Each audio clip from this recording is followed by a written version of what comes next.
চেনেলটোলৈ আপোনালোক সকলোকে স্বাগতম জনালো আজি 14 তাৰিখ 11 মাহ 2023 চন যেহেতু মই অহা কাইলৈ যেহেতু বেংক নিফটিৰ এক্সপায়াৰী আছে বুধবাৰ আৰু আজি হলিডে আছিল মাৰ্কেট বন্ধ আছিল কিন্তু কথা হ'ল যে মই অহা কাইলৈ যদি মাৰ্কেটত ট্ৰেডিং কৰিবলৈ হয় মই ৰেডি কৰিবলৈ হয় বা মাৰ্কেট কাইলৈ কি হোৱাৰ প্ৰবেবিলিটিটো আটাইতকৈ বেছি আছে বা কেনেকুৱা ধৰণৰ মাৰ্কেট কাইলৈ বিহেভ কৰিব সেই বস্তুটো চাবলৈ মই টেকনিক্যাল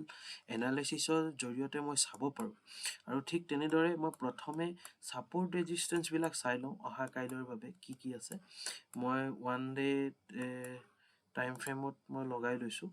লগাই মই চাইছো যে মাৰ্কেটখন কি হয় আসলতে মাৰ্কেটখন কি হৈ আছে বৰ্তমান কি হৈ আছে এতিয়া আপোনালোকে কি দেখিছে মই দেখিছো এয়া এটা টপ এটা দেখিছো নহয় জানো এটো এটা মই টপ দেখিছো আৰু এটো কি হয় এটো এটা ৰেজিস্ট্যান্স হয় আমাৰ কাৰণে নহয় জানো এটো এটা ৰেজিস্ট্যান্স হয় মাৰ্কেটে যেতিয়া ইয়ালে গৈছে ইয়াৰ পৰা আকৌ তললৈ আহিছে বা বেৰিশ ফৰ্ম কৰিছে বা ই তললৈ আহিছে যেতিয়া ইয়াত গৈছে এয়া মানে কি আসলতে সেই ঠাই টুকুৰা মানে আসলতে সেই জায়গাখিনি আমাৰ বাবে ৰেজিস্ট্যান্স যেহেতু ৰেজিস্ট্যান্স ৰিয়েক্ট কৰিব ঠিক তেনেকৈ মই যদি আপোনালোকে বহুতে ফিবোনাচিৰ জৰিয়তেও চাব পাৰে ফিবোনাচি ইউজ কৰিব পাৰে কিছুমানে ইউজ কৰে এতিয়া মই ফিবোনাচিৰ যদি কথা ক'বলৈ যাওঁ ফিবোনাচি চাওঁ টপ এটো টপ হয় টপৰ পৰা বটমলৈকে যেতিয়া মই লগাম তেতিয়া আপোনালোকে মাৰ্কেটত এতিয়া কি দেখিছে মাৰ্কেটৰ আটাইতকৈ ফিবোনাচিৰ ইম্পৰ্টেন্ট লেভেল গিটা কি হল 0.382 আৰু 0.5 আৰু 0.618 এই তিনটা লেভেলে আটাইতকৈ গুৰুত্বপূৰ্ণ এতিয়া ইয়াৰ জৰিয়তে আপুনি কি বুজিছে মাৰ্কেটখন যেতিয়া কন্টিনিউয়াস তললৈ আহিছিল মাৰ্কেটখন আৰু এতিয়া কি কৰিছে মাৰ্কেটে ৰিট্ৰেসমেন্ট কি কৰিলে প্ৰথমতে ইয়াত ব্ৰেক কৰিছে 0.38 যিটো লেভেল আছে এই লেভেলটো ব্ৰেক কৰি এতিয়াও এটা বুলিশ হেমাৰ ফৰ্ম কৰিছে মানে আপোনালোকে কি দেখিছে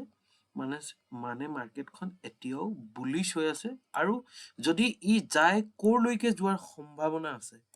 ই 0.38 টোক যদি কেনেবাকৈ ব্ৰেকআউট দিয়ে মানে এতিয়া এয়াৰ ব্ৰেকআউটত এতিয়া কি হ'ব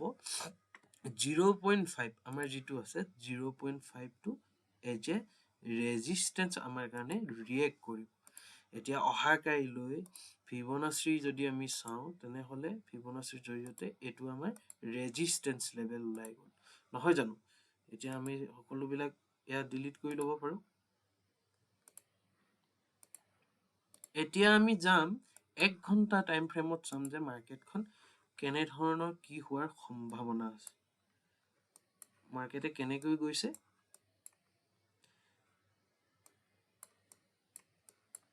ইয়াত যদি আপোনালোকে চাই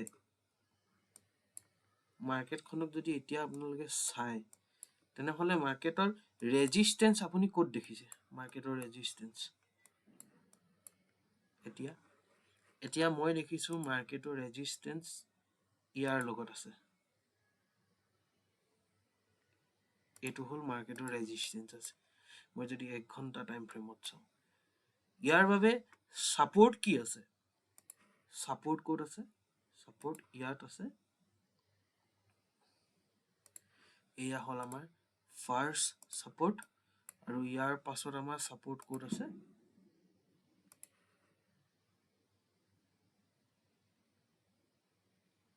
এয়া হল আমাৰ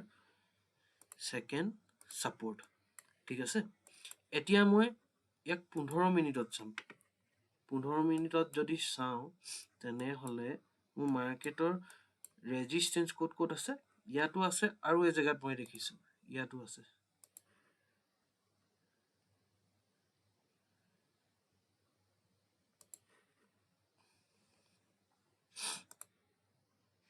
ইয়াতো ৰেজিস্ট্যান্স আছে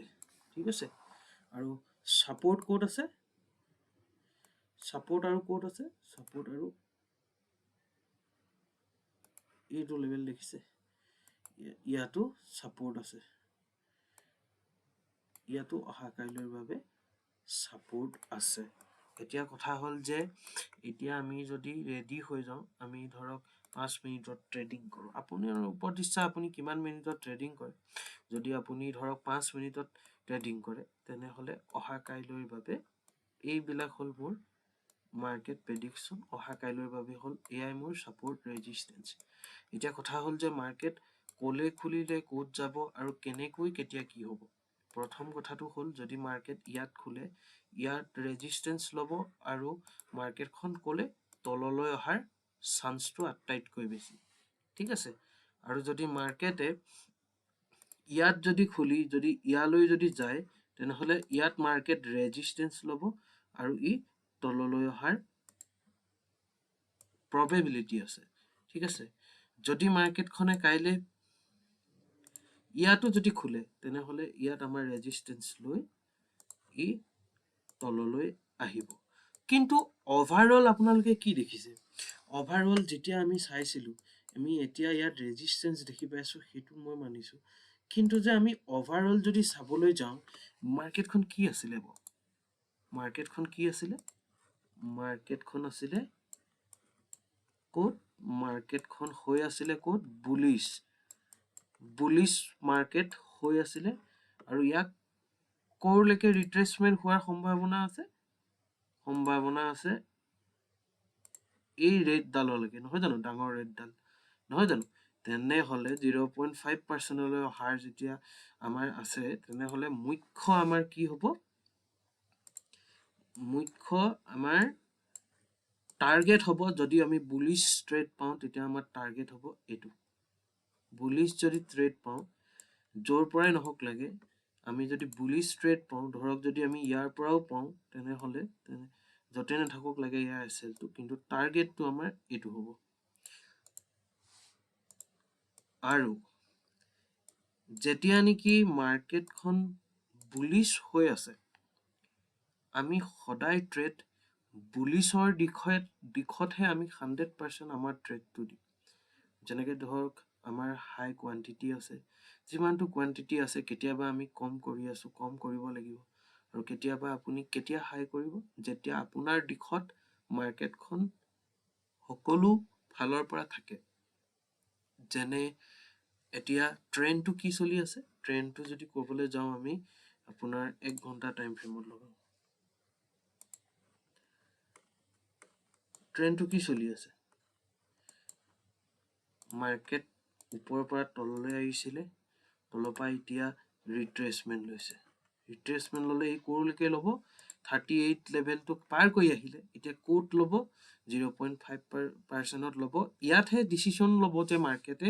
আকৌ ইয়াৰ পৰা ওপৰলৈ যাব নে ইয়াৰ পৰা তললৈ আহিব তাৰ পাছতহে মাৰ্কেটে ডিসিশনটো লব আৰু তেতিয়ালৈকে যিহেতু আমি ইন্ট্ৰাডে ট্ৰেডাৰ হয় আমাৰ এতিয়া থিমটো কি হল আমি বুলিশ ভাবে থাকিব লাগিব বুলিশ ভাবে আমি হাই স্ট্ৰেট বিচাৰিব তাত জোৰটো বেছি কৰবাত নহয় কৰবাত দেখা পোৱা গৈছে আৰু কৰবাত নহয় কৰবাত মাৰ্কেট ৰেজিস্ট্যান্সৰ কাষত আছে আৰু ইও সাৱধান যে ই তললৈ অহাৰো চান্স আছে যদিহে আমাৰ যি স্ট্ৰেটেজি বা আমাৰ যি ফৰ্মুলা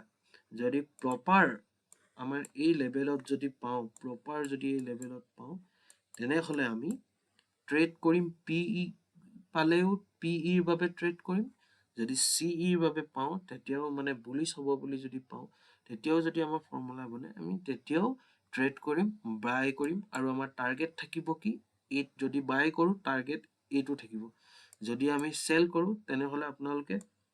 ইয়াত যদি সেল কৰো তেনে হলে স্কেলপিং হে কৰিব পাৰিব সৰু সৰু ট্ৰেড হে কৰিব পাৰিব ইমান ডাঙৰকে আপুনি বেৰিশত বহি দিব নোৱাৰে মানে পজিশন আপুনি লৈ যাব নোৱাৰে কাৰণ ই ওভাৰঅল ট্ৰেন্ডটো বুলিশ হৈ আছে ধন্যবাদ আজিৰ ভিডিওটো ইমানখিনিতে সামৰণি মাৰিলো যদি ভাল পালে ভিডিওটো লাইক কৰিবলৈ নাপাহৰিব আৰু আমাৰ চেনেলটো যদি সাবস্ক্ৰাইব কৰা নাই তেনে হলে সাবস্ক্ৰাইব কৰি দিব ধন্যবাদ আপোনালোকৰ দিনটো শুভ হওক